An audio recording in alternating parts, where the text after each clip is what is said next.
ஏசாயா தீர்க்கதரிசியின் புத்தகம் 41ஆம் அதிகாரம் 8ஆம் வசனம். பாடமாக வாசிக்க கேட்ட 2 நாளாகவும் 20ஆம் அதிகாரம் 7ஆம் வசனம். யாக்கோபு எழுதின பொதுவான நிருபம் 2ஆம் அதிகாரம் 23ஆம் வசனம். அதிலே ஒரே ஒரு வார்த்தை, ஒரே ஒரு நபர், one man, one man.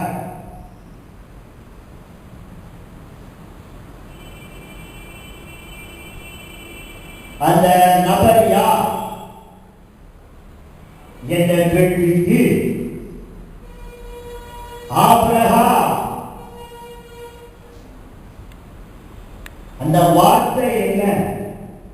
One bird, சிநேகிதன், நண்பன், ஆங்கிலத்தில் ஃப்ரெண்ட் என்று பயன்படுத்தப்பட்டது. 3 வேத வசனங்களை சொன்னேன். முற்பிதாக்களின் தேவனாகிய, முற்பிதாக்களில் ஒருவனாகிய ஆபிரகாமை குறித்து கொடுக்கப்பட்டிருக்கிற ஒரு உன்னதமான சாட்சி பாருங்கள். என் சிநேகிதனான ஆபிரகாம், உம்முடைய சிநேகிதனாகிய ஆபிரகாம், அவன் தேவனுடைய சிநேகிதன் எனப்பட்டார். என் சிநேகிதனான ஆபிரகாம்.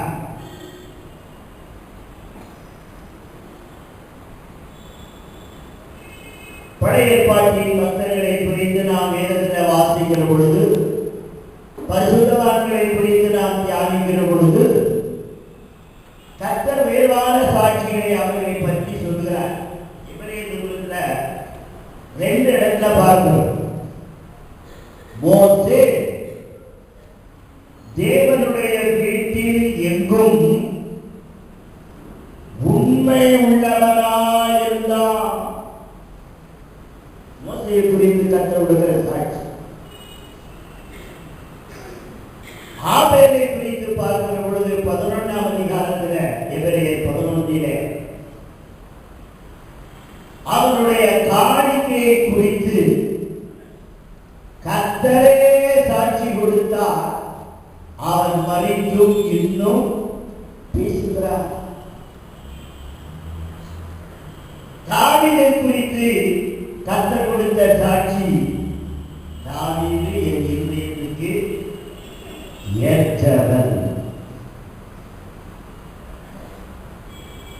இங்கே முற்பிதாக்களில் ஒருவன் ஆகிய இந்த அளவு நாம் ஜெபத்தில் சொல்றோம். ஆபிரகாமின் தேவனே, ஈசாக்கின் தேவனே, யாக்கோபின் தேவனே என்று சொல்லி உரிமை பாராட்டி ஜெபிக்கிறோம். அந்த தகப்பனாகிய ஆபிரகாமை குறித்து கர்த்தர் கொடுத்திட்ட சாட்சி,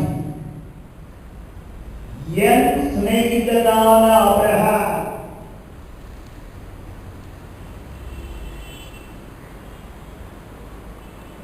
The intimate relationship with God.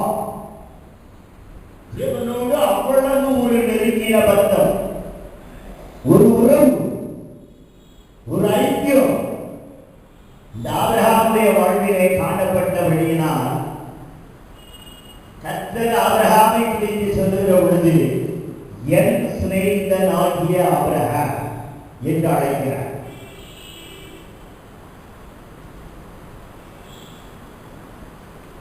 யோவான் சுவிசேஷம் 15ஆம் அதிகாரத்திலே வாசிக்க கேட்டோம்.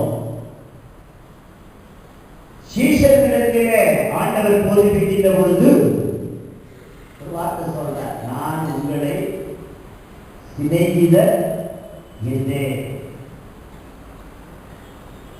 சீஷர்களை பார்த்து ஆண்டவர் சொல்றார், உங்களை நான் சிநேகிதர்கள் என்று உதாரணம் சொல்றேன். இந்த காலை வேளையில நீங்களும் நானும் ஆராதிக்கிற நம்பி இருக்கிற தொழுது கொள்ளுகிற கர்த்தர்